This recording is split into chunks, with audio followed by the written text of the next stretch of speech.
Another very brief chapter, chapter 134, Shir HaMa'alot, Tinei Baruchu et Adonai Kol Ovdei Adonai, Avdei Adonai, Ha'omdim Bebeit Adonai Balelot.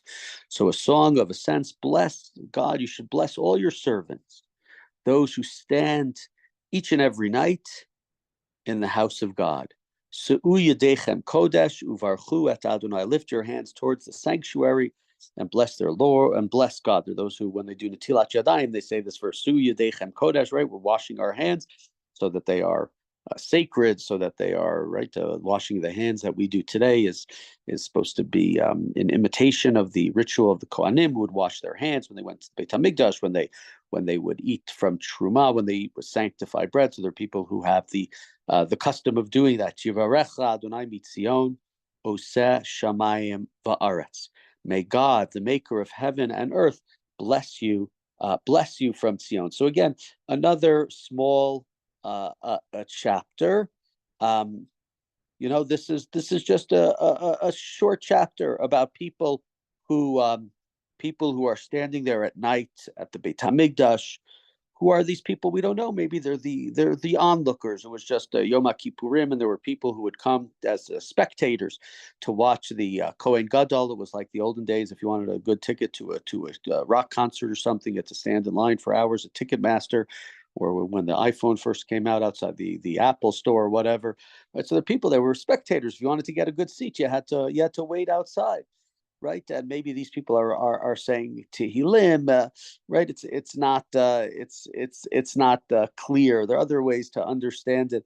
Is the maybe it's talking about Sukkot, the holiday we're in now, the Simchat Beit HaShoeva, the great parties that would happen at night in the temple, where the rabbis in the Talmud says if you never went to the Simchat Beit HaShoeva, you never saw full joy in your life in describing what we might call shtick. At a wedding, the dancing and the acrobatics and the throwing of fire and catching it, not letting the whole place burn down. But there's a possibility that's that's what it's referring to. So it's not exactly clear who this chapter is referring to when it's these people who are there at night, either looking, participating, dancing, and singing.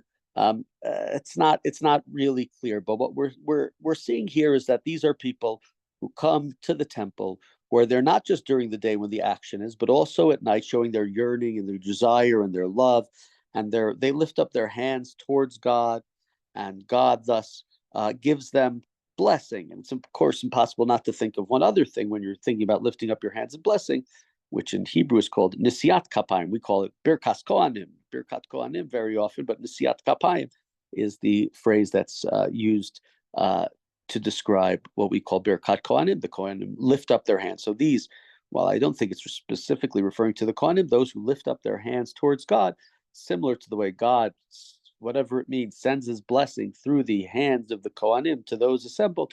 So too here God is to those who are assembled, who lift up their hands, who are looking, who are peering, who just want to be part of the temple service and understand it and want to be part of God's people and the Yirei Hashem. God is going to offer them blessing, and that blessing is going to come from Zion, is going to come from Yerushalayim, and that doesn't seem so right. That makes sense here. We talked about the Shir HaMa'alot. What are these chapters? And very often spoken about the steps to the Beit HaMikdash. So here it's almost like steps to the Beit HaMikdash, and this is the person who's going to the Beit HaMikdash. Certain chapters we talked about, maybe it was the pilgrims saying them on the way, maybe it was them afterwards reflecting upon the beauty of their experience there. But this is the bracha is being given, is coming through Zion, through God, from God in Yerushalayim, from Harei Zion, to those who remain very, very loyal, being there perhaps not only day, but also night as well.